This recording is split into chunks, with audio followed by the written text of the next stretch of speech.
कर भला तो होगा भला। एक प्रसिद्ध राजा था जिसका नाम रामधन था। अपने नाम की ही तरह प्रजा सेवा ही उसका धर्म था। उनकी प्रजा भी उन्हें राजा राम की तरह ही पूजती थी। राजा रामधन सभी की निष्काम भाव से सहायता करते थे, फिर चाहे वो उनके राज्य की प्रजा हो या अन्य किसी राज्य की। उनकी ख्याति सर्वत्र थी। उनके दानी स्वभाव और व्यवहार के गुणगान उसके शत्रु राजा तक करते थे।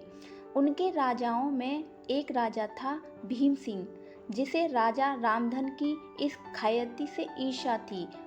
उस ईर्ष्या के कारण उसने राजा रामधन को हराने की एक रणनीति बनाई और कुछ समय बाद रामधन के राज्य पर हमला कर दिया। भीम सिंह ने छल से युद्ध जीत लिया और रामधन को जंगल में जाना पड़ा। इतना होने पर भी रामधन की लोकप्रियता में कोई कमी नहीं थी। हर जगह उन्हीं की बातें चलती थीं, जिससे भीम सिंह को चैन ना था। उसने राजा रामधन को मृत्यु दंड देने का फैसला किया। उसने ऐलान किया कि जो राजा रामधन को पकड़कर उसके सामने लाएगा वो उसे 100 सोने के दीनार देगा। दूसरी तरफ राजा रामधन जंगलों में भटक रहे थे। तब उन्हें एक राहगीर मिला और उसने कहा, भाई तुम इसी जगह के लगते हो, क्या मुझे राजा रामधन के राज्य की तरफ का रास्ता बता सकते हो? राजा रामधन ने पूछा, तुम्हें क्या काम है राजा से?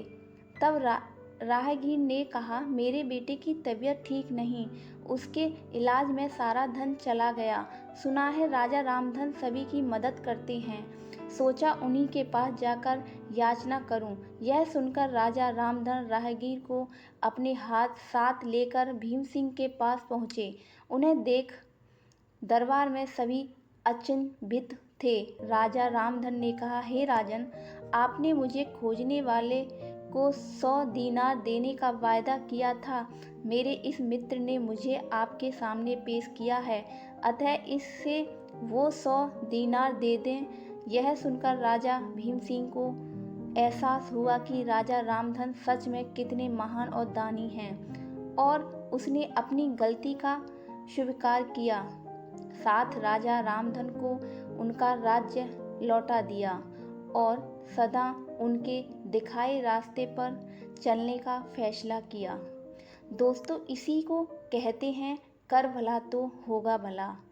अगर मेरी कहानी आपको अच्छी लगी हो तो चैनल को लाइक और सब्सक्राइब करना ना भूलें।